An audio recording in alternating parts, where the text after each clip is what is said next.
আরবিতে কি বলে?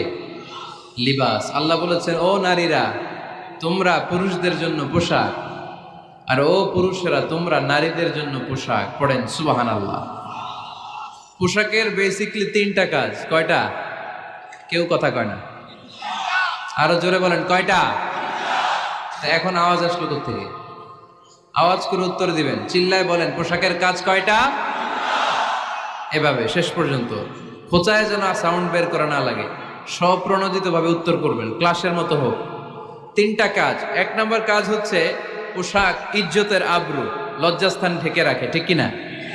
আমাদের লজ্জাস্থান ঢেকে রেখেছে আমাদের পোশাক।